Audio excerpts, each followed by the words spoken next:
And here is the Writer's Almanac for Saturday. It's the 17th of March, 2018. St. Patrick's Day, feast day, celebrating patron saint of Ireland, St. Patrick, born in Wales. He was 16 when a group of Irish pirates came to the village and took some of the young men, including him, back to Ireland as slaves. He worked for 6 years as a herdsman, then escaped, went back to Wales, but he heard a voice telling him to go back to Ireland and convert the Irish to Christianity, which is what he did after spending 12 years in France. He went to Ireland, founded monasteries, schools, and churches. And so New York City and other cities put on St. Patrick's Day parades. New York's is the largest, 150,000 marchers going up Fifth Avenue, led by the 69th Infantry Regiment.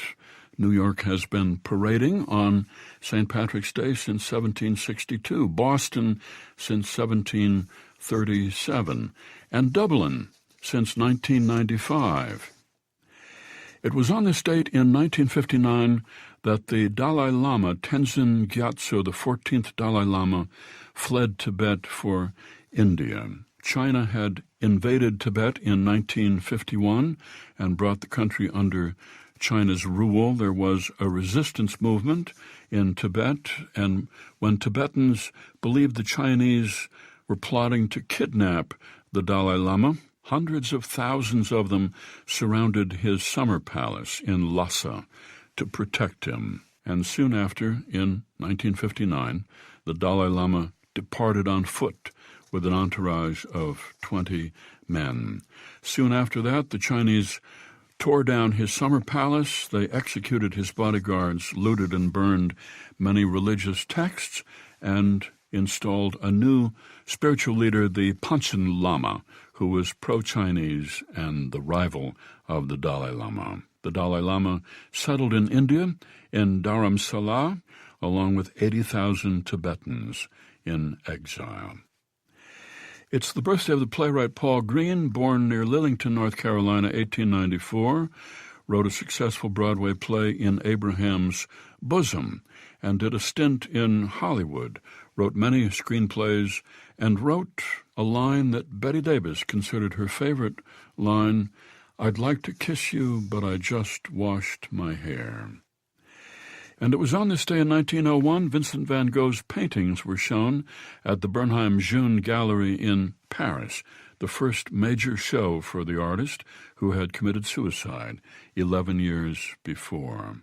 71 paintings, all with Van Gogh's characteristic bright colors and textured brush strokes, made a big splash on the Parisian art scene. Here's a poem for today from the 17th century, John Wilmot, Earl of Rochester, a poem entitled Love and Life.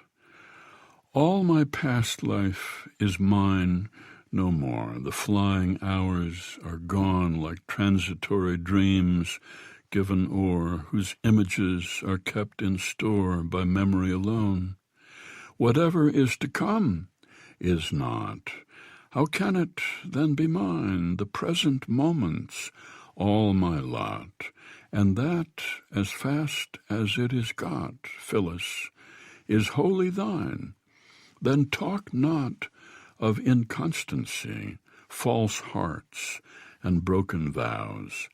If I by miracle can be this livelong minute true to thee, 'tis all that heaven allows. Love and Life from John Wilmot, Earl of Rochester. That's the Writer's Almanac, supported by Progressive Insurance, with its Apron Project, celebrating progress and the people who make it happen.